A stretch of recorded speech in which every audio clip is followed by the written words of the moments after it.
Hey guys, I'm Nick and welcome back to Sci-Finatics. Well, with the writers' strike coming to a conclusion and the writers making an agreement with the studios, it would seem that Paramount is perhaps dusting off the notion of Star Trek 4, the Kelvin Universe series of films, and maybe showing it the light of day. There have been a few comments lately about people who are involved in the production commenting about this fourth film in the Kelvin Universe franchise, which we all kind of thought was pretty much dead and buried, could still potentially happen. There have been a lot of directors chopping and changing over the last sort of, let's face it, 7 years since Star Trek Beyond was on our cinema screens. So the notion of a fourth Kelvin Universe Star Trek film always seemed a bit remote. But I guess with the absence of production that's been going on while the writers and also now actors' strikes have been going on, I think the studios are very eager to get something up and going on the Star Trek movie front. But considering so many years have passed since Star Trek Beyond, and other things have come our way since, I've got to ask the question, is the notion of a fourth Star Trek film redundant? Particularly in the light of Star Trek Strange New Worlds having come along since, and covering very similar territory. And that's what we're going to talk about today. So it would seem in the light of the conclusion of the actors' strike that Paramount is hoping to have writers, essentially dust off some of these notions that were going on to make a Star Trek 4 film. The concept for a Star Trek 4 was originally conceived by J.J. Abrams, and the most recent attached writer to this project, Lindsay Anderson Beer, who is no longer involved in the project, has moved on to other stuff, had in fact written a couple of drafts for what was to be Star Trek 4. But let's have a think about this in a bit more detail. The Star Trek Kelvin Universe films came out at a time when maybe the Prime Universe films weren't doing so good. Let's face it, Nemesis didn't perform particularly well at the box office, and Alex Kurtzman and Roberto Orci came in to kind of, I guess, reinvigorate the franchise, rebooting it and so forth with the Kelvin Universe films. We got 3 movies out of this particular cast, which is a solid outing, but since Star Trek Beyond was in our cinema screens, a little show called Star Trek Strange New Worlds has come along. It's the voyages of the Starship Enterprise in the, I guess, young years of their journeys. It's got Kirk and Spock and Scotty and Uhura and everybody, but with Star Trek Strange New Worlds, stylistically looking very similar to the Kelvin Universe films, exploring characters that are also in the Kelvin Universe films, it's kind of covering very similar territory, treading almost identical ground, so to speak. And let's face it, Strange New Worlds is doing really, really well. The last season was really great. Strange New Worlds hit the Nielsen top 10s multiple times during their second season in the top 10 streaming of shows rankings. So it's a pretty popular show. And considering it's doing so well, I kind of think that going back and treading the old ground of the Chris Pine, Zachary Quinto and co. Star Trek Kelvin Universe films is kind of a bit redundant. We don't need it anymore. We've got Star Trek Strange New Worlds. It's covering the same territory. And let's face it, 3 films is a pretty good outing. It's a trilogy. That's all we need. We can move on. More to the point, we've got obviously actors like Anton Yelchin, who played Chekhov in the movies, was tragically killed after the last film came out. So if you were going to go back to that well again, you would then have to explain why Chekhov isn't in it. Obviously, you've got the Sofia Boutella character, who had a large part in Star Trek Beyond, could have gone through Starfleet Academy and then get bumped up onto the Enterprise and fill Chekhov's position. There's also a part of me that kind of thinks it'd be more respectful to Anton's memory just to let it be with the 3 films that all of the cast was in. I did a live stream on the weekend with some of the guys from a couple of other Star Trek-based YouTube channels, and we kind of had a bit of a chat about this topic as well.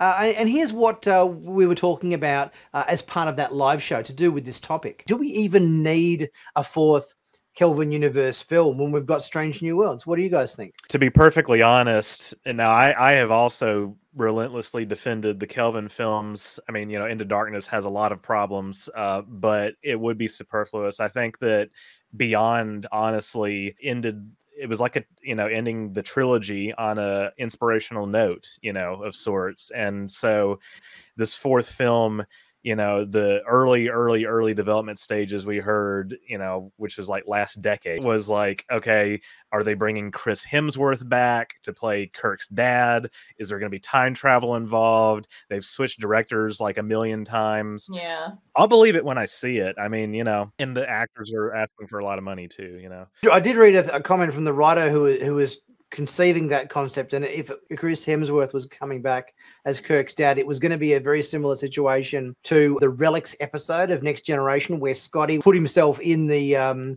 transporter buffer. So they're going to say that George Kirk put himself in the transporter buffer or something of the USS Kelvin or whatever just before it was destroyed or whatever, and then they recover the chunk of console or whatever that's got the transporter, you know, in it or whatever, and because of the degradation of power or whatever, then his patterns degraded over the years, and he would then come out of the transporter not young like he was in the first film, but at Chris Hemsworth's present age. So therefore, George Kirk and James Kirk with Chris Pine would be the same age. Chris Hemsworth is a lot older now and looks a lot different than when he first played, because I think when he first played George Kirk in that first Star Trek film, Chris Hemsworth wasn't a star. He hadn't been in any big, he hadn't played Thor in the Marvel films or anything like that. He wasn't like a household name back then. That was the gist of how they were going to bring him back, but I think the chances of that happening now are probably pretty slim. Yeah. I think for me, the Kelvin universe, it's sort of like we've sort of been there, done it. Do we really feel attracted to going back to that again? Yeah. It's kind of like we've so much time's passed. I'm probably more prime focused now, and we've got, as you say, Strange New World sort of taking that time frame now into play.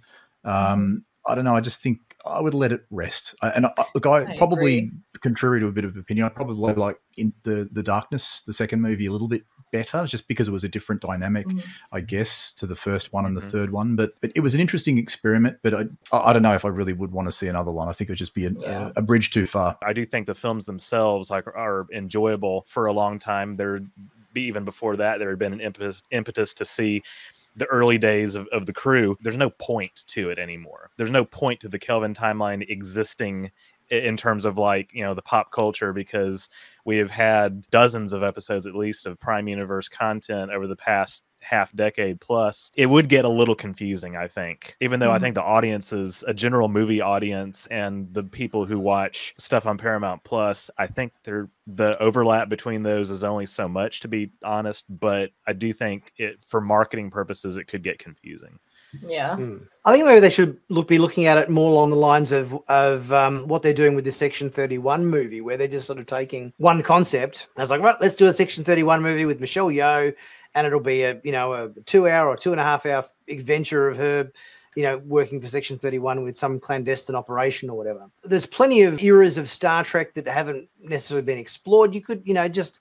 The Romulan War is something everyone's been asking for God knows how long, and we've never ever seen or gotten anything for it. As you say, you could go back and do a Romulan War episode. You could probably have cast members who are in Enterprise come back for for roles and everything in that. There's plenty of untapped parts of history of Starfleet and everything you could approach, and I think that would be quite an interesting take on future films and so forth, because we don't necessarily have to necessarily go, oh, we need to do a follow-on from X show. You know what I mean? Like, you don't have to say, oh, we have to do a continuation now that Picard's finished. We have to say do what happens next on that. Well, do we? Or or can we tell new and interesting stories that are just completely self-contained stories? There's so much else that you could do. Personally, I think coming up with something completely new and original would be the way to go. Well, let's let this Kelvin universe just it's had its day in the sun. They made 3 films. It's a trilogy. We don't kind of need to do a 4th, particularly with Strange New Worlds on our screens now. Let's put our efforts and insights and everything into a new Star Trek project that is something new and fresh and original. Takes us on a different journey rather than trying to rehash and reboot things that have already happened and everything. Let's come up with some fresh ideas. But let me know what you guys think. Leave your thoughts in the comment section. Let me know whether you want a Star Trek 4 in the Kelvin universe, or whether you think these guys had their time in the sun. They made 3 films. Let's move on. We don't need it. Strange New Worlds is covering that ground now. It's time to move on to some other stories in the world of Star Trek. Guys, if you haven't subscribed to Sci-Finatics yet, please be sure to do so. Click on that big subscribe button to stay current and up to date with all the latest Star Trek news on YouTube. And also be sure to check out my merch in the merch store, links in the description, where you can pick up heaps of cool t-shirts, hoodies, mugs, caps, stickers, all that sort of stuff. Star Trek and sci-fi themed merch, and help support the channel at the same time. Guys, I'll be back soon with the next video. I'll see you soon.